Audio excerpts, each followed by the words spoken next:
My daughter invited 200 people to her wedding, but she left me, her own father, off the list. This is an elite event. A poor man like you has no place there. I just smiled.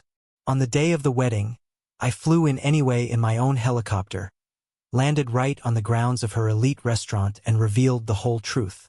The wedding was canceled in 15 minutes. Before we continue, please subscribe to the channel and write in the comments what time it is where you are now. The phone rang while I was reorganizing Barbara's old recipe box. Something I did when the house felt too quiet. Sunday afternoon. Light filtered through the kitchen curtains, turning everything amber and soft. I almost didn't answer. Dad, I have amazing news. David proposed last night. We're getting married. Jennifer's voice hit me like a wave. Bright, electric, almost too cheerful. My daughter, engaged. The words should have filled me with pure joy, but something underneath her excitement felt rehearsed, like she'd practiced this call. That's wonderful, sweetheart. I'm so happy for you. I know we should celebrate. Can you meet us for lunch today? There's a place near Coconut Grove, Bellamari. Say 2 o'clock. Us. Not him. Not David. The man I'd never heard of until 30 seconds ago. Us, like they were already a unit and I was orbiting outside. I'll be there, I said. 2 hours later, I pulled my 2008 Toyota Camry into Bellamari's parking lot and spotted the black Mercedes-Benz gleaming in the Florida sun. New model, dealer plates still visible. I parked 3 spaces away, climbed out, and caught my reflection in a car window. Khaki pants, plain polo shirt, worn boat shoes, simple, practical, exactly what I had chosen to be for 3 years.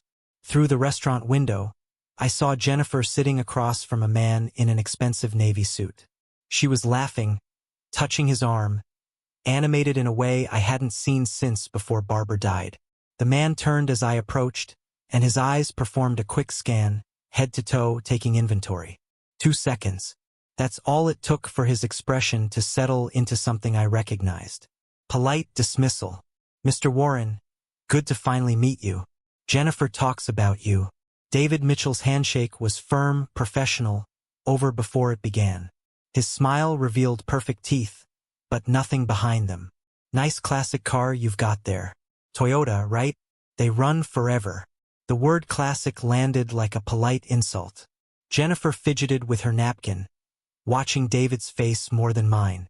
I slid into the booth across from them, feeling the worn vinyl beneath me, and noticed the menu prices. Expensive enough to impress, but not so expensive that David would need to contribute much. Calculated. So, tell me about yourself, David, I said. Financial consultant, corporate restructuring mostly. I help companies optimize their assets. He checked his Rolex. Quick glance, casual but deliberate. Keeps me busy. Jennifer jumped in, her voice too bright. We're thinking August 23rd. I know it's fast, but David's schedule is tight, and we found this perfect venue. It's going to be beautiful, Dad. Really elegant. The kind of wedding Mom would have loved. The mention of Barbara hit my chest hard. I looked at Jennifer and saw my wife's face. The woman who married me when I was just a waiter, who believed in me when I had nothing. Barbara had dreamed of this moment, planned for it in those quiet conversations late at night. She'd wanted Jennifer to marry well, to be happy, to have everything we'd built together. But this moment felt hollow. We're thinking Azure Coast, Jennifer continued, glancing at David for approval on Miami Beach. The views are incredible. I knew Azure Coast. Of course I knew it, but I said nothing. David leaned back, cutting into his steak with surgical precision. These events add up fast. Venue, catering, flowers. Easily 50, 60,000 for something decent. But hey, you only do it once, right? Parents usually cover it. Tradition and all that. The statement hung in the air, not quite a demand. Jennifer wouldn't meet my eyes. Her hand crept toward David's arm again, seeking reassurance from him instead of connection with me. The waiter appeared, refilled water glasses, vanished. David's phone buzzed. He glanced at it, lips tightening. Excuse me, business call. He stood, pressed a kiss to Jennifer's temple. Back in 5. The moment he left, Jennifer's shoulders dropped slightly. She looked at me and I saw something I'd never seen before in her eyes. Embarrassment. Not about David. About me. Dad, I know the wedding costs are a lot. We're not expecting you to cover everything. But if you could help, even a little, I'm happy for you, sweetheart. Your mother waited years to see this day. I wish you could be here. Jennifer's face softened, but then her gaze shifted to my worn collar. My calloused hands wrapped around a water glass. The softness disappeared. Whatever you need for the wedding, I'll help. You deserve a beautiful day. Thank you, Dad. Her relief sounded more like checking a box than expressing gratitude. David returned, phone in hand, placing it face up on the table. Stock market numbers glowed on the screen. A power move, declaring his world bigger and more important than our family. Lunch. He smiled at Jennifer, squeezed her shoulder. All good? She asked. Always is. He turned to me. So, Mr. Warren, you're retired now. Jennifer mentioned you used to work in hospitality. Used to work. Past tense like I was a relic. A closed chapter. That's right, I said. The lunch ended with handshakes and promises to talk soon about wedding details. I walked back to my Camry while they climbed into the Mercedes. Jennifer waved through the tinted window. I waved back. The drive home took 20 minutes. I gripped the steering wheel tighter than necessary, feeling Barbara's wedding ring pressing against my chest. I wore it on a chain under my shirt always. Jennifer's nervous laughter echoed in my head. David's dismissive glances burned behind my eyes. The sick feeling in my stomach grew with each mile. My daughter was ashamed of me. I pulled into my driveway and sat in the dark car, engine ticking as it cooled. The modest house stared back at me. Peeling paint, overgrown lawn, rusty mailbox. The house I'd chosen deliberately after Barbara died. The house that hid who I really was. Inside, the silence waited. 2 days later, Jennifer's car appeared in my driveway. Tuesday afternoon, sun beating down on her silver Honda Civic. I watched from the living room window as she sat motionless behind the wheel for 30 seconds, gathering courage. Her eyes traced the peeling paint on the porch, the weeds pushing through cracked concrete, the rusty mailbox listing slightly to the left. Visual evidence confirming what she believed. Her father was struggling. She finally emerged, smoothing her dress, rehearsing something under her breath. I opened the door before she could knock. Dad. Her hug was mechanical, brief. The garden looks nice. The lie hung between us. The garden looked terrible, and we both knew it. Come in, sweetheart. Want coffee? We settled at the kitchen table, her hands wrapped around a chipped mug I'd owned for 20 years. She glanced around the room. Outdated furniture, old television, worn carpet. Each glance was a small judgment, building the case in her mind that I was barely scraping by. I wanted to talk more about the wedding, she began, voice careful. David and I found the perfect venue, a jerk host on Miami Beach. It's expensive, I know, but it's the kind of place his clients expect. I said nothing, just watched her face. His partners will be there, important people. We need everything to be perfect. She pulled out her phone, swiped through photos, top-tier catering, live band, flowers from this amazing florist in Bickle, professional photographer, videographer, the whole package. How much are we talking about, sweetheart? Jennifer set down her phone, met my eyes. 50,000. I know that's a lot. If you can't, I understand. David has savings, but his parents are contributing too. And it would mean so much if you could match them for Mom's memory. She invoked Barbara like a weapon, knowing it would cut deep, and it did, but not for the reasons she imagined. I pulled out a simple notepad, wrote down the numbers she mentioned, acted the part of a struggling father carefully budgeting his last resources. Jennifer watched me write, her expression mixing hope with doubt. She checked her phone once, twice, 3 times. Messages from David probably asking how it was going.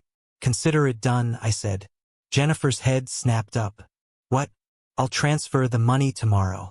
Your mother saved for years dreaming about your wedding day. She'd want you to have everything perfect. Confusion crossed her face. Where would a retired man living in this house get $50,000? But relief quickly buried the question. She stood, came around the table, hugged me harder this time. Thank you, Dad. You don't know what this means, but her gratitude felt hollow, like she was already calculating what else she could add with the unexpected windfall. She left 15 minutes later, promises to call soon, dissolving in her wake. I watched her car disappear down the street, then moved to my computer in the spare bedroom. Banking app open, password entered, the transfer screen loaded. From my checking account, the one Jennifer knew existed, the one I'd maintained with exactly $75,000 for believability. I scheduled $50,000 to her account, enough to seem like everything I had. Below that account, hidden in tabs I didn't open, other accounts held millions, untouched, invisible. That evening, I sat on the back terrace with a framed photograph of Barbara, our Azure Coast opening day 15 years ago. We stood in front of the restaurant, cutting the ribbon, surrounded by friends and investors. Barbara's smile was radiant. We'd built an empire together, 8 restaurants across South Florida, the Azure Coast, our crown jewel. She'd insisted we raise Jennifer humbly, teach her values, keep her grounded despite our wealth. After Barbara died, I'd made a decision.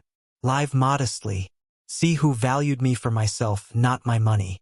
3 years of playing poor, watching relationships reveal their true nature. Jennifer had passed every test until now. Voices drifted from the front of the house. I stood, moved quietly through the dim kitchen. Jennifer was on the porch, phone pressed to her ear. She thought I was inside. He just gave it to me. All 50,000. No questions. David's voice tinny through the speaker. I couldn't make out words, but his tone was mocking. I know, right? That's probably everything he has. Jennifer laughed, sharp, dismissive. God, I hope he doesn't expect some big role at the wedding now. David, your partners are going to be there. We can't have him showing up in those clothes looking like. She stopped mid-sentence, glanced toward the door. I stepped back into shadow. Her voice dropped lower, but I caught fragments. Small table in the back. Maybe just the ceremony. We'll figure it out. She ended the call, walked to her car, drove away. I stood in the darkened kitchen, Barbara's photograph still in my hand, the conversation playing on repeat in my head. I returned to the terrace, sat in the darkness, the Azure Coast. Jennifer had chosen my restaurant for her wedding without knowing I owned it. The irony would have been funny if it didn't burn through my chest like acid. I picked up my phone, opened the banking app again. The transfer glowed on the screen. $50,000 scheduled for tomorrow morning. Below it, in accounts Jennifer would never see. Millions sat untouched. I stared at the numbers, then closed the app. A decision crystallized in my mind, sharp and clear. I would go to this wedding. Whether invited or not, I'd be there. Jennifer wanted elegant. She wanted to impress David's partners with a venue she didn't know belonged to her embarrassing father. Fine. She'd get exactly what she asked for. And she'd learned precisely who she'd chosen to humiliate. For days passed since I transferred the money. Saturday morning arrived with bright Florida sun and an empty mailbox. I sat at my kitchen table, coffee growing cold, staring through the window at the metal box mounted by my driveway. 1 week until the wedding. My neighbors had received their invitations 3 days ago. I'd seen the elegant cream envelopes in their hands at the community mailboxes. Heard them discussing the fancy venue over hedges and driveways. My mailbox stayed empty. I checked my email for the 12th time. Nothing. Spam, bills, grocery store coupons, no wedding invitation. I picked up my phone, kept my voice light and casual. Sweetheart, I was just checking. I haven't received the wedding invitation yet. Should I be watching for it in the mail, or are you doing email invitations? Oh, Dad, the printer had some delays. Jennifer's voice carried that hollow quality I was learning to recognize. Background noise suggested she was busy with something else. Rustling papers. David's voice in the distance. We're still addressing them. So many guests, 200 people. I'll bring yours by personally. Don't worry about it. 200 people. But not me. Not yet. Okay, sweetheart. Just wanted to make sure. I hung up, unconvinced. The lie felt obvious now that I knew what to listen for. The next morning, I drove to my usual coffee shop in Coral Gables. A routine I'd maintained for 3 years, part of the modest lifestyle I'd built deliberately. The place knew my order. Medium black coffee, occasionally a blueberry muffin. Simple, unremarkable, exactly what a struggling retiree would choose. Clifton Robert from 2 streets over spotted me while I waited for my order. 60s retired accountant, pleasant enough neighbor. He approached with that enthusiastic energy people have when they're about to share news they think you already know. Congratulations on Jennifer's wedding. Azure Coast. Wow, that's the place in Miami Beach, right? My hand froze, reaching for the coffee cup the barista had just set down. Azure Coast, I repeated. Yes, that's wonderful. I've never been, but I hear it's incredible. Must have cost a fortune to book. Robert pulled out his phone, swiped through screens. Your daughter must have some serious connections. Or did you help her get in there? He turned his phone toward me. The digital invitation filled the screen. Elegant design, cream, and gold. Jennifer's and David's names in sophisticated script. Below them, Azure Coast Restaurant, Miami Beach. Saturday, August 23rd. 4 o'clock ceremony. Reception to follow. My hand trembled slightly as I studied his phone to read the details. There in the bottom corner I saw it. The Azure Coast logo. My logo. The design I'd approved 15 years ago when we'd launched the flagship location. The crown jewel of my 8-restaurant empire. When did you receive this? I heard myself ask. 3 days ago. Beautiful design, very elegant. The whole neighborhood's talking about it. Robert pocketed his phone, oblivious to the earthquake happening inside my chest. Your daughter really knows how to throw an event. You must be so proud. Proud? I stood in the coffee shop, my order growing cold on the counter, while Robert continued talking about the venue's prestige, the oceanfront terrace, the private helicopter pad, the impossibility of booking unless you knew someone important. Every detail he mentioned was something I'd designed, built, paid for. I'd personally overseen the terrace construction. I'd insisted on the helicopter pad, despite the architectural challenges. Jennifer had chosen my restaurant, probably recommended by David's wealthy contacts, without knowing her embarrassing father owned it. The irony should have been devastating. Instead, it was overshadowed by something simpler, sharper. My neighbor received an invitation. I didn't. I thanked Robert, took my coffee, drove home. The 30-minute drive stretched longer because I couldn't help myself. I detoured past Azure Coast, parked across the street, watched the Sunday brunch crowd enter through doors I'd selected, watched valet parking cars at a station I'd designed, observed the business I'd built being prepared for my daughter's wedding, the wedding I apparently wasn't invited to. Back home, I tried to rationalize. Maybe Jennifer wanted to hand-dell my invitation. Maybe she was planning something special. Maybe the printer really did have delays and Robert's arrived first by coincidence. But I remembered her phone conversation with David. We can't have him showing up in those clothes. I remembered her uncomfortable glances at my house, her relief when I'd agreed to the money so quickly. That evening, I sat in my living room surrounded by the deliberate simplicity I'd chosen after Barbara's death. The worn furniture, the outdated television, the faded carpet.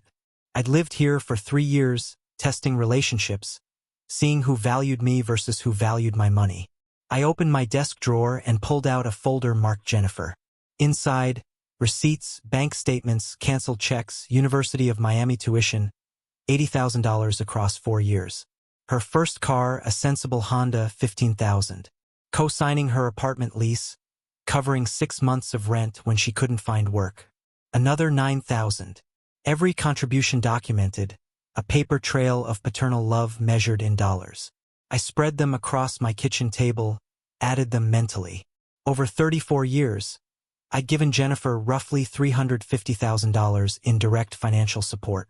Not counting Christmas gifts, birthday presents, the countless smaller expenses parents absorb without tracking. She'd taken everything. Now she was ashamed to invite me to her wedding. I picked up my phone to call her again, typed 3 different text messages, deleted them all, set the phone down, picked up Barbara's photograph instead. The one from Azure Coast's opening day. Both of us grinning at the camera, proud of what we'd built together. Sat in the growing darkness without turning on lights. 3 days crawled by. I went through the motions of daily life, checking mail obsessively, refreshing email, watching my phone. No invitation, no call, no acknowledgement that I'd given Jennifer $50,000 1 week ago. By Tuesday evening, with the wedding 4 days away, I realized I'd been making excuses for the inexcusable. I picked up my phone. Jennifer's contact filled the screen. This time, I didn't delete the message. I didn't hesitate. I made the call. The phone rang 3 times before Jennifer answered. 4 days until the wedding. 3 days since Robert had shown me the invitation to my own restaurant. 72 hours of making excuses. The waiting ended now. "Hey, Dad. What's up?" Her voice carried that bright, false cheerfulness I'd learned to recognize. I stood on my back terrace, watching darkness settle over Coral Gables and dispensed with pretense. "Jennifer, I need to know. Am I invited to your wedding? A yes or no answer, please." Silence stretched across the phone line. 5 seconds. 10:15. I could hear her breathing, hear David's voice in the background, asking something I couldn't quite make out. The pause told me everything before she spoke. "Dad, this is going to be an elite event." Her voice had changed, shed the false warmth, settled into something colder, more calculated. "David's partners from his firm will be there. Wealthy clients, important people from his network. Someone in your financial situation. You'd feel out of place. It's not personal."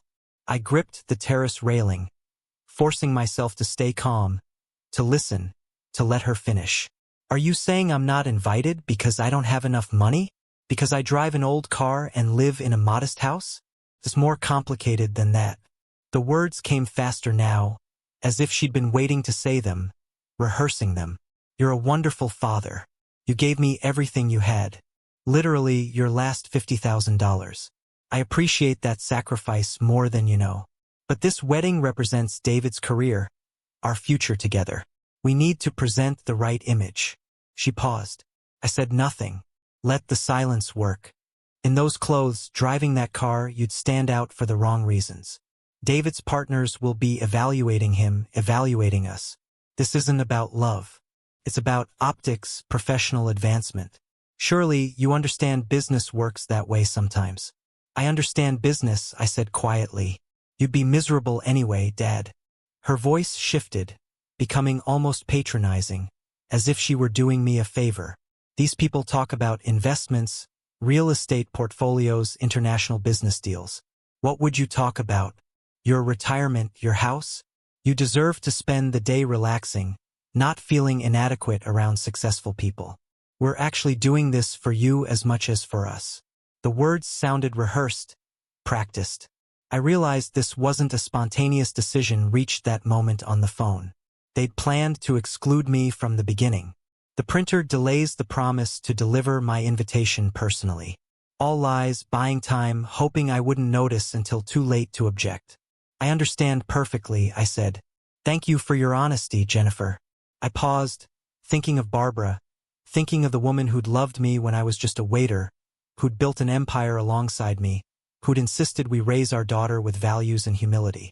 The woman who died believing Jennifer had learned those lessons. "Enjoy your wedding. Your mother would have been proud to see the woman you've become." I ended the call before she could respond. For a long moment, I stood in the darkness of my terrace, phone resting in my palm, feeling something shift inside my chest. The hurt remained, sharp, genuine, deep as any pain I'd felt since losing Barbara. But underneath it, something harder crystallized. Something that had been forming since I'd overheard Jennifer's mocking phone call, since Robert had shown me the invitation, since I'd realized my daughter chose my restaurant without knowing it was mine. For 3 years since Barbara's death, I'd lived modestly to see people's true character. Mission accomplished.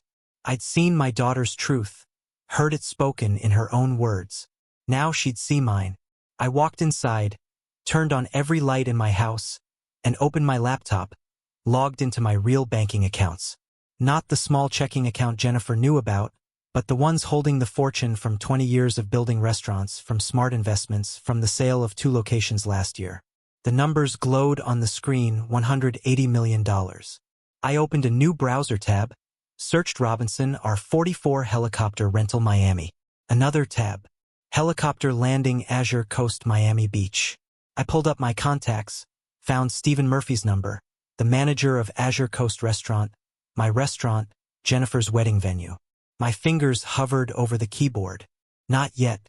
I needed to think this through carefully, strategically, the way I'd built my business, methodically with attention to timing and detail. I pulled Barbara's photograph from the other room, set it beside my laptop, wanted her watching as I made these decisions, wanted to feel her presence. If Jennifer wanted an elite event at an exclusive venue, I'd give her exactly that and more than she bargained for. The hurt father was gone. The strategic businessman, the man who turned a single seaside cafe into an 8-restaurant empire, who negotiated million-dollar deals, who understood exactly how power worked. That man was back. I opened a new document, typed a title, Saturday, August 23rd, Arrival Strategy. My fingers paused over the keyboard. Then I began typing steadily, methodically, building the framework. 4 days to prepare the most important entrance of my life. The clock showed 10:47 p.m. I wouldn't sleep tonight. I didn't need to. Wednesday morning arrived with bright sun and purpose. I'd spent the night mapping strategies, calculating timing, building the framework. Now I needed allies. I loaded my laptop bag with documents, corporate ownership papers, bank statements, the folder of receipts showing every dollar I'd given Jennifer over 34 years, and drove my old Toyota toward downtown Miami. The glass towers reflected morning light, making the city look cleaner than it was. I parked in the garage beneath Robert Chen's building and took the elevator to the 23rd floor. Robert had been my attorney for 20 years, handled the structuring of Warren's elite dining, knew every detail of my hidden wealth. He was also the only person I'd told about my decision to live modestly after Barbara died. His assistant showed me into the conference room overlooking Biscayne Bay. Robert entered moments later, coffee in hand, his usual professional smile faltering when he saw my face. What happened? I told him everything. Jennifer's rejection, her explanation that I was too poor would embarrass her, should stay home, the venue being Azure Coast, my own restaurant. Robert's composure cracked.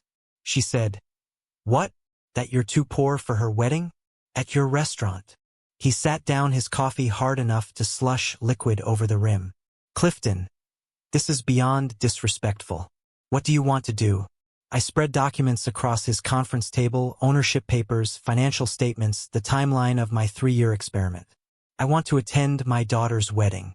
I'll arrive by helicopter at 4:30 Saturday afternoon, land on the pad I installed 5 years ago, and walk into my restaurant. I won't disrupt the ceremony. I'll just be there. The truth will handle the rest." Robert studied me for a long moment, then nodded. Attorney mode engaged. He pulled out his phone, started making calls. First to a helicopter charter service he'd used for corporate clients. "Robinson, R44. Saturday afternoon. Departure at 410. Yes. Landing at Azure Coast Restaurant, Miami Beach. Confirming the pad can accommodate." He negotiated price. Confirmed insurance secured the booking while I listened. "You'll need a witness," Robert said after hanging up. "Someone who can verify what happened." I'm clearing my Saturday afternoon.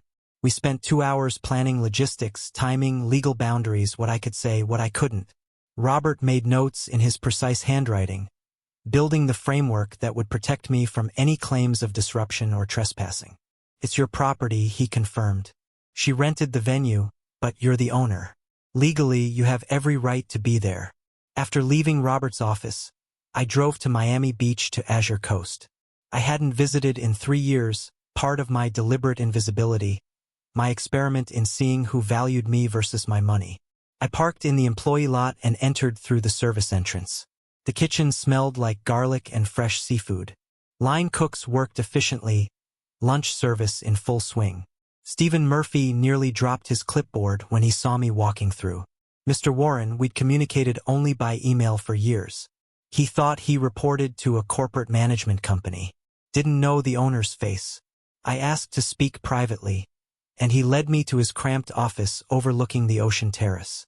"Stephen, I need to tell you something, and I need your help." I explained everything. My daughter's wedding, her belief I was poor, Her decision to exclude me. Stephen's face cycled through shock, confusion, then anger. Wait, Jennifer Warren is your daughter? The bride who's been emailing me for 2 months. He pulled up the wedding contract on his computer. Showed me every detail. She had her fiancé call last week asking for a discount for friends. I told them our rates are non-negotiable. They paid $58,000. More than the $50,000 I gave her.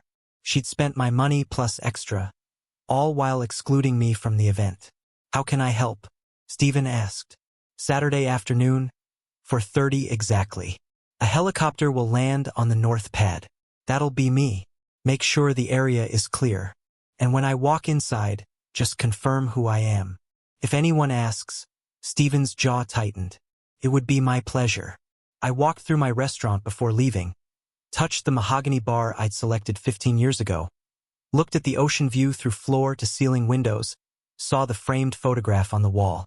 Opening day, Barbara and me cutting the ribbon that Stephen had carefully maintained. The restaurant was beautiful, successful, mine, and Jennifer had chosen it without knowing. That evening back home, my phone buzzed with a text from Jennifer. Dad, please don't come to Azure Coast on Saturday. I know you might want to see the venue, but it would be too painful for you to watch from outside. Stay home and relax. We'll visit you Sunday and show you photos. Love you. I read it 3 times. She actually thought I might stand outside my own restaurant, watching through windows like a beggar. The condescension in those 2 words, love you, made my jaw clench. I didn't respond. Instead, I opened my closet and pulled out the garment bag I hadn't touched in 3 years. Inside, my Tom Ford suit, custom-tailored charcoal gray with subtle pinstripes, Italian leather shoes, platinum cufflinks that had belonged to my father. I'd worn this suit to business meetings with investors, to restaurant openings, to charity galas with Barbara. I'd wear it again Saturday. I tried it on, standing in front of my bedroom mirror. The man looking back wasn't the modest retiree in polo shirts and khakis. This was the businessman who built an empire, the husband who stood beside Barbara at ribbon cutings, the father who deserved respect. I hung the suit on my closet door where I could see it, set my alarm for early Saturday morning, pulled up the helicopter charter confirmation on my phone. Robinson, R44. Departure 4:10 p.m., landing Azure Coast 4:30 p.m. 3 days until Saturday. 72 hours until Jennifer's wedding. I looked at Barbara's photograph on my nightstand. The same image that hung in Azure Coast. Both of us young and hopeful and proud. She chose our restaurant, Barbara, I whispered. Of all the venues in Miami, she chose ours. And she doesn't even know. The irony would have made Barbara laugh, then cry, then ask me what I planned to do about it. Now she'd see. The helicopter noise was surprisingly tolerable with the headphones on. A steady thrum beneath the pilot's occasional updates below Miami Beach spread out in geometric patterns. White buildings, turquoise pools, the darker blue of the ocean. I wore my Tom Ford suit, platinum cufflinks catching afternoon light through the window. As your coast in 2 minutes, Mr. Warren. The pilot's voice crackled through the headset. I leaned forward, watching the coastline sharpen into detail. Then I saw it. My restaurant. The ocean terrace was filled with people in formal wear, colorful dresses and dark suits, creating a celebration mosaic. I couldn't identify Jennifer from this height, but I knew she was down there greeting guests, playing perfect bride, believing her poor father was home alone. Circling once, then approaching from the north, the pilot said. I'd requested the circle, wanted everyone to notice, wanted the spectacle. The helicopter banked, and I watched heads turn upward on the terrace. People pointed, shielded their eyes against the sun. Phones appeared in hands, capturing this unexpected arrival. We completed the circle and descended toward the landing pad. Stephen had cleared it perfectly. No tables, no decorations, just the marked helipad I'd installed 5 years ago for exactly this purpose. The Robinson R44 touched down at precisely 4:30. Through the window, I saw the crowd maybe 50 feet away. Conversation stopped. Champagne glasses paused mid-sip. Every face turned toward the helicopter. The pilot cut the engine. Rotor wash whipped through palm trees. I opened the door and stepped out. The Tom Ford suit fit like armor. Italian leather shoes met concrete. I walked away from the helicopter with measured steps, not hurrying, letting people see me clearly. Whispers started. Phones rose higher, recording. Then I saw her. Jennifer stood near the terrace entrance. Wedding dress pristine white, champagne flute frozen halfway to her lips. David beside her. Tuxedo perfect. His expression cycling through confusion to recognition to alarm. Jennifer moved first, rushed toward me. Dress trailing behind, David following uncertainly. Her face showed everything. Shock, anger, embarrassment, settling finally on defensive accusation. That, she reached me breathless, words tumbling out too fast. What are you doing here? Where did you get that helicopter? That suit? Did you rent it? Did you borrow money? Are you trying to embarrass me at my own wedding? Her voice rose with each question. Nearby guests turned to watch. David arrived beside her, placed a warning hand on her arm, eyes scanning his colleagues and clients, calculating social damage. I didn't answer her questions, just smiled, calm, knowing. I think it's time everyone knew the truth. I walked past her toward the restaurant's main entrance. She followed, protesting. David followed, demanding explanations. Guests parted for this strange procession. The helicopter father, the chasing bride, the damage-controlling groom. Stephen Murphy stood at the entrance holding the door open. His face stayed carefully neutral, but he nodded once as I passed. Professional courtesy between employer and employee. We entered the main dining room. I walked directly to the far wall to the photograph that had hung there for 15 years. More guests followed us inside. 50 people, maybe more, drawn by drama and confusion. Jennifer and David tried to position themselves between me and the crowd, but I stepped aside, gestured to the wall. The photograph was 4 feet wide, crystal clear. Barbara and me standing in front of Azure Coast on opening day, May 2010. Both younger, Barbara radiant in blue, me in a business suit. Behind us, the restaurant's name shining in new letters. Oversized scissors in our hands. Red ribbon cut and falling. Below the photo, a brass plaque. Azure Coast.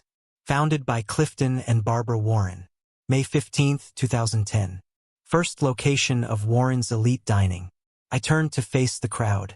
Jennifer, David, their friends, business associates, family members, all watching. Several phones still recording. I placed my hand on the photograph's frame. I'd like you all to meet my late wife, Barbara. This is us. 15 years ago, opening Azure Coast. My voice carried clearly through the dining room. I'm Clifton Warren. I own this restaurant and 7 others in Florida. My daughter is getting married here today at my restaurant, the wedding. She told me I was too poor to attend. The words hung in the air. Silence fell. Complete, absolute. 50 guests stared at the photograph, then at me, then at Jennifer. Someone's phone was still recording. The small red light blinked steadily. David's face had drained of color. His hand dropped from Jennifer's arm. Jennifer stood frozen, mouth open, no words coming. Her champagne flute, somehow still in her hand, began trembling. Then someone in the back started typing on their phone. Then another. The name Clifton Warren being searched, Googled, investigated. I could almost hear it, the sound of my secret ending. Truth spreading through Wi-Fi signals and data connections. Stephen Murphy stepped forward, breaking the silence. It's true. Mr. Warren is the owner. I've managed this restaurant for him for 8 years. More typing, more searching, faces illuminated by phone screens. Jennifer finally found her voice. Came out as a whisper. No, that's not. You can't be. I turned to face my daughter fully, looked into her eyes. Let her see something she'd never seen before. Not anger, not hurt, but quiet justice. I can be Jennifer. I always have been. The silence lasted maybe 3 seconds. Then phones started buzzing with search results. A woman near the back, one of David's colleagues, expensive suit and designer handbag, spoke first, reading from her screen with growing incredulity. Warren's elite dining, 8 locations across Florida. Estimated net worth $150 to $200 million. The words rippled through the crowd. More phones illuminated faces. I watched the discovery spread like contagion. One person finding information showing their neighbor. Both of them searching deeper, confirming details, looking up at me, then back at their screens. Forbes article from 2019. Someone else announced Florida's hidden restaurant empire. The Warren success story. A man in his 60s held up his phone showing a LinkedIn profile. Clifton Warren, founder and CEO, Warren's Elite Dining LLC. University of Miami Business School. 40 years in hospitality industry. The evidence cascaded. Photos of me at business events, ribbon cuttings, charity galas, all from before Barbara's death, all showing the wealthy businessman I used to publicly be. David's boss, a silver-haired man I recognized from the ceremony rehearsal, stared at his phone, then at David. His expression darkened with understanding. Stephen Murphy stepped forward, his voice carrying professional authority through the murmurs. Everything Mr. Warren said is true. I've managed Azure Coast for 8 years, reporting directly to him. He owns this restaurant and 7 others. He's been my employer since I started in the industry. The confirmation from a neutral source, someone with no reason to lie, solidified the truth. Murmurs grew louder. A woman pushed through the crowd toward David. His sister, Patricia, face flushed, hissing something I couldn't hear, but could definitely interpret from her aggressive gestures. David moved suddenly, approaching me with forced enthusiasm, hand extended, smile too wide. Mr. Warren, what an incredible surprise. Jennifer must have wanted to preserve the mystery. Keep your success private. What a brilliant strategy. Very humble, very wise, his voice projected for the audience, trying to rewrite the narrative. Make this planned, intentional. I didn't shake his hand. There's no strategy, David. I spoke clearly, ensuring everyone heard. My daughter told me explicitly that I was too poor for her elite wedding. She said someone in my financial situation would feel uncomfortable around successful people. She chose my own restaurant without knowing I owned it. Jennifer broke her paralysis. Tears streamed down her face, wedding makeup running in dark streaks. She reached for me, hands trembling. Daddy, please. I didn't know. I thought you lived so modestly. I assumed you were struggling. I was trying to. But her words scattered when she saw the guests' faces, the judgment in their eyes, phones still recording. She turned on David instead. You said he couldn't afford to be here. You said we needed to protect our image. This is your fault. David's face hardened. Their unity fractured publicly, the stress revealing what their relationship actually was. Status, not love. I addressed the crowd one final time. The wedding is fully paid for. The ceremony will proceed as scheduled. I won't disrupt my daughter's day any further, but I wanted you all to know the truth about what happened here. About who decided a father wasn't worthy of his daughter's wedding because he drove an old car and lived in a modest house. I turned to Jennifer, looked at her directly. Your mother built this business with me.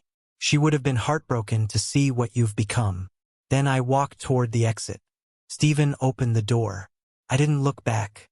Behind me, the murmur grew into open conversation. Scandal spreading through 200 guests who'd carry this story across Miami's social circles by morning. Outside, ocean breeze hit my face. The helicopter waited on the pad. Stephen followed me. Mr. Warren, do you want me to proceed with the ceremony? I paused, considering the ceremony was supposed to start in 20 minutes. 200 guests were here. The venue was prepared. I thought about Barbara, about Grace, about not becoming vindictive. Yes, let them have their wedding. They've already paid for it in ways money can't measure. I climbed into the helicopter. As it lifted off, I saw the terrace below. Guests clustering in groups, animated conversations, phones to ears making calls, the scandal spreading beyond these boundaries. By tomorrow morning, everyone in Miami's business community would know what happened here. Jennifer and David's social destruction had only begun. Sunday morning arrived with relentless sunlight and my phone ringing constantly. I sat on my terrace, coffee growing cold, watching Jennifer's name appear on the screen for the 23rd time, 9:30 a.m. The call started at 7. I didn't answer. Between calls, text messages appeared. Dad, please answer. I need to explain. I'm so sorry. Please give me a chance. I read each one, deleted none, responded to none. Across town, in the expensive Coconut Grove house Jennifer and David were renting, $7,000 monthly. I knew from the lease she'd asked me to co-sign last year. The newlyweds weren't enjoying their first day of marriage. I didn't know this directly, but Robert Chun texted me mid-morning with updates he'd heard through professional channels.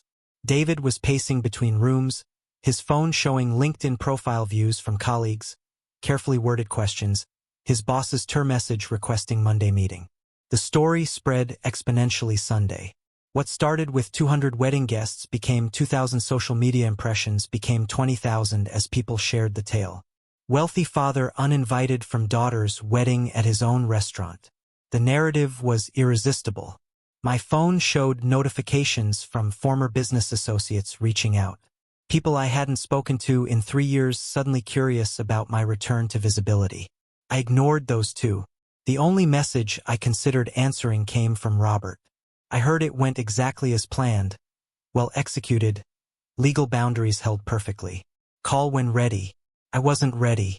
Monday morning, David received the summons. Robert heard about it by noon. Professional networks in Miami's financial sector talked, and word traveled fast when someone notable stumbled. David arrived at his downtown office at 9:45, 15 minutes early for the 10 o'clock meeting. The receptionist wouldn't meet his eyes. 3 senior partners sat across from him in the conference room, his personnel file open on the table. Robert got the details later from a paralegal whose firm shared the building. The lead partner, the same man who'd attended the wedding, spoke directly.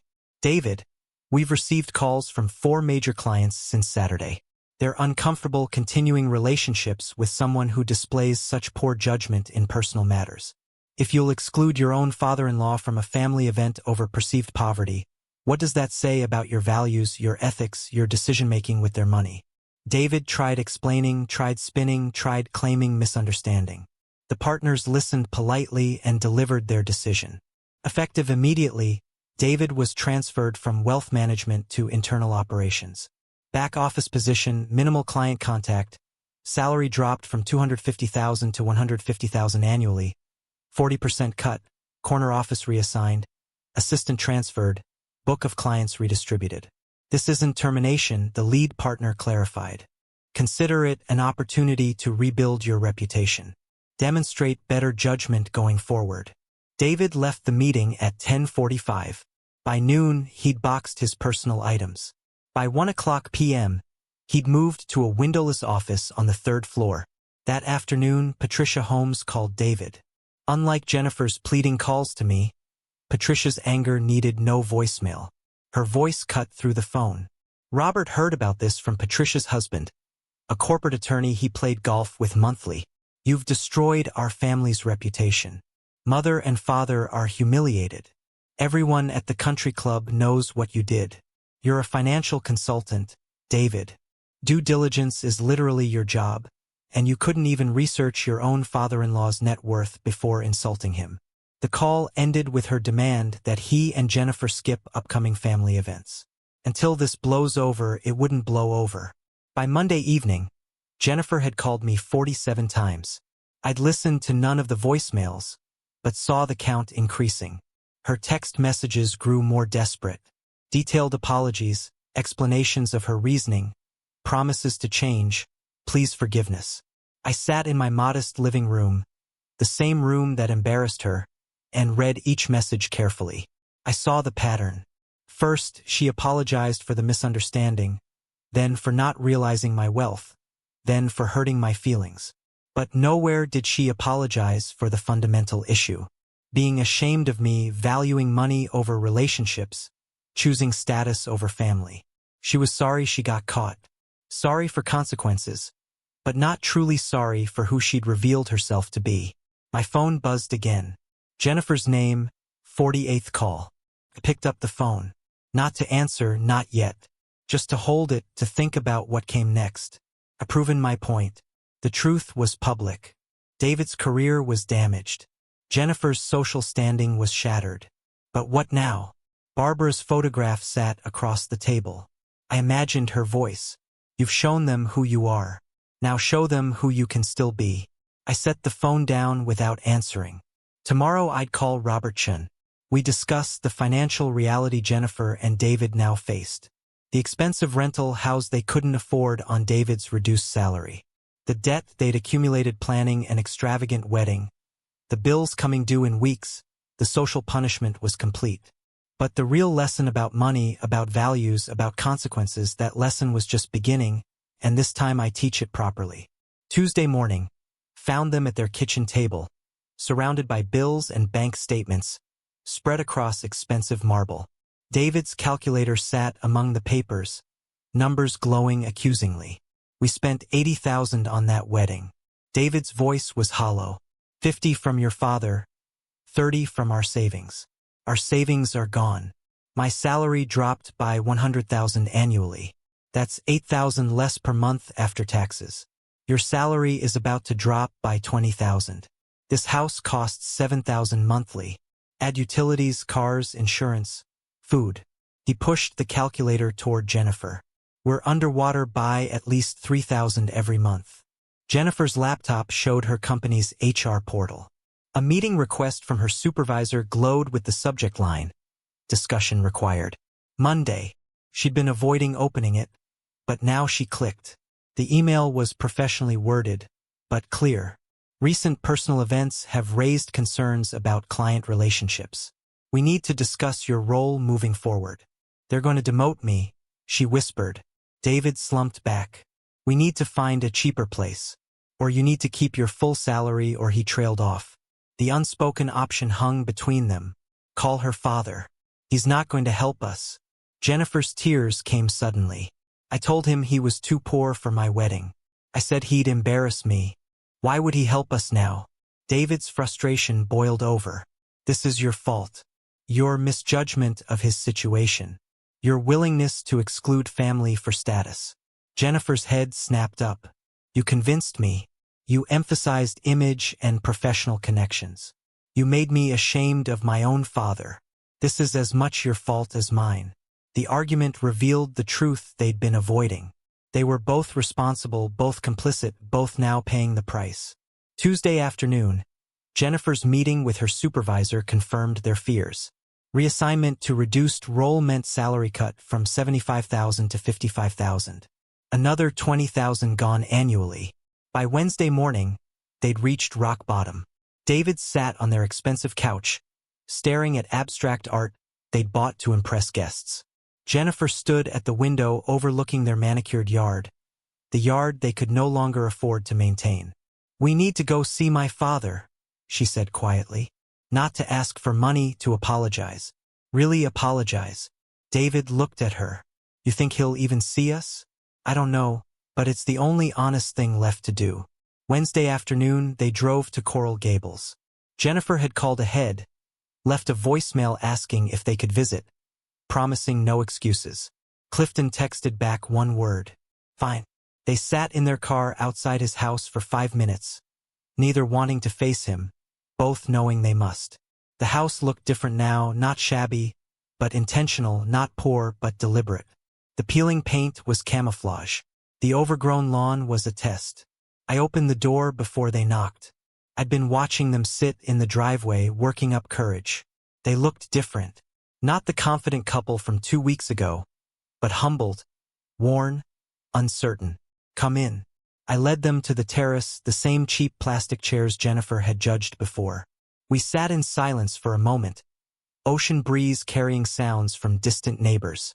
Jennifer spoke first, her voice breaking. Dad, I was horrible. I valued money and status more than you. I was ashamed of you, and that shame was about me, not you. You deserved better. You deserved a daughter who saw your worth regardless of your bank account.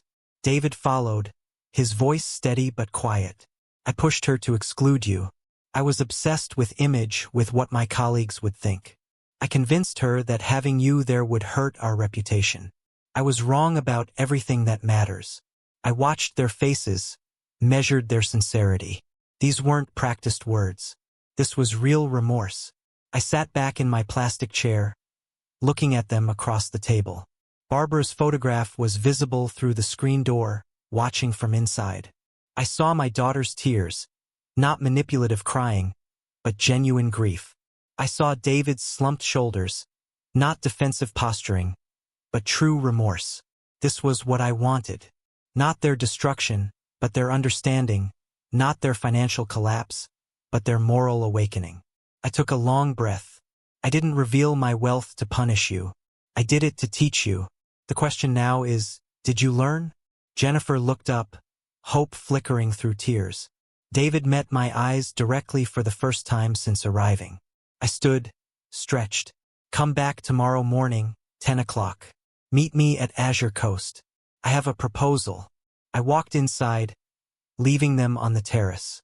As they drove away, I heard Jennifer whisper through the open window, "Do you think he'll forgive us?" David didn't answer. Neither of them knew, but tomorrow morning they'd find out. Thursday morning, 9:45, they pulled into Azure Coast's parking lot 15 minutes early. The restaurant where their wedding disaster unfolded 5 days ago felt different now. Not a venue of celebration, but a place of judgment and possibly redemption. At 9:55 they walked inside. Stephen Murphy greeted them at the entrance, expression professionally neutral, and led them through the main dining room, past the photograph of Barbara and me on opening day to my private office overlooking the terrace. I sat behind a simple desk wearing a polo shirt and khakis, looking like the modest father they thought they knew. I gestured for them to sit. The office was quiet, just the three of us in waves through an open window. I've thought about your apology. I believe you're sincere. You've experienced consequences, and consequences teach what words cannot. I'm willing to forgive you, but forgiveness doesn't mean erasing what happened. It means moving forward with clear understanding. I paused, letting that settle. Trust has to be rebuilt. Rebuilding requires action, not promises. Jennifer nodded, crying quietly. David sat forward, attentive. I slid a folder across my desk toward David. Job description for financial manager. Warren's Elite Dining. You'll manage accounts payable, budgeting, vendor relations across 8 restaurants. Salary is $85,000 annually with benefits. You'll report to my CFO. Work in a back office at corporate headquarters. No client SCH smoozing. No status games. Just real work managing real money with real integrity. David opened the folder, read slowly, his finger pausing on the salary line, less than half his original income. He looked up at me. I'd be honored. I know this is less than I made before, but I also know I need to prove I understand what real work means. Thank you for the opportunity. I turned to Jennifer. Your mother started at a foundation before she died. The Barbara Warren Community Fund. It helps elderly people who've been abandoned by their families. Companionship, grocery delivery, home repairs, connection. She ran it herself for 2 years before cancer took her. I kept it going, but it needs more hands. I slid another folder toward her. I want you to volunteer there. 20 hours weekly, minimum 6 months. You'll meet people who are exactly where you thought I was. Elderly, modest means isolated. You'll learn what real value looks like when money isn't the measure. Jennifer opened the folder, saw photos of elderly faces, mission statements about dignity and community. Yes, I'll do it. I want to do it. I stood, walked to the window overlooking the ocean. I'm also establishing a new initiative, the Barbara Warren Family Reconciliation Fund. $5 million to support families working through conflicts like ours. Counseling, mediation, financial literacy, education. Your situation isn't unique. Many families break apart over misunderstandings about money and worth. I turned back to them. You'll be the first case study. If you do the work, David in his job, Jennifer volunteering, and rebuild your values, your story becomes proof that people can change, that consequences can be teachers, not just punishments. They looked at each other, then back at me. They understood this wasn't just about them anymore. I sat back down, my voice softening. I didn't do any of this to destroy you. I did it because I love you, Jennifer. You're my daughter. You're all I have left of Barbara. But love doesn't mean accepting everything. Sometimes love means showing people hard truths. Jennifer crossed the office and hugged me. Really? Hugged me, desperate and grateful and remorseful. I'm so sorry, Dad. I'll prove I've changed. Promise. David stood, extended his hand. Mr. Warren, thank you for this chance. I won't waste it. I shook his hand firmly. Call me Clifton. We're family now. Family doesn't always get along, but family doesn't give up on each other either. 1 month later, September, I visited the Barbara Warren Community Fund Center on a Thursday afternoon. Jennifer was there helping an elderly man named Harold with his groceries, listening patiently to his stories about his young daughter. Her eyes met mine across the community center, and I saw understanding there. She got it now. She saw Harold's worth not in his bank account, but in his dignity, his humanity. David had been working at Warren's elite dining headquarters, managing budgets. His former colleagues occasionally saw him in business settings. No longer flashy wealth manager, but competent operations professional. Some smirked, others respected the humility required to start over. David no longer cared about their opinions. Jennifer and David moved from the expensive Coconut Grove house to a modest apartment in Coral Gables, 3 blocks from my house. They had me over for simple dinners. Conversation flowed naturally now without pretense. Jennifer asked about Barbara, about the early restaurant days, about values that mattered. I told stories, shared wisdom, and felt something I hadn't felt in 3 years. Genuine family connection. Sunday evening, all 3 of us stood at Azure Coast for the Foundation's first fundraising dinner. Jennifer helped organize it. David managed the finances. I stood at the podium introducing the Barbara Warren Family Reconciliation Fund, telling our story anonymously, carefully, but honestly, about a father and daughter who lost their way and found it again. Jennifer watched from the back of the room, tears streaming, seeing me honored not for wealth, but for wisdom. That night, I stood at my bedroom window, Barbara's photograph in my hands. I did what you would have wanted, I whispered. I taught her. I didn't destroy her. I saved her. My phone showed a text from Jennifer. Thank you for not giving up on me, Dad. Mom would be proud of who you are. I hope someday I can make her proud of who I've become. I texted back, she already is. So am I. I set down the phone and the photograph, turned off the light, and slept peacefully for the first time in weeks. Not because I won, but because I did what mattered. I love my daughter enough to show her the truth, and she loved me enough to learn from it. If you like this story, please like this video, subscribe to the channel, and share your impressions of this story in the comments. To listen to the next story, click on the box on the left. Thank you for watching.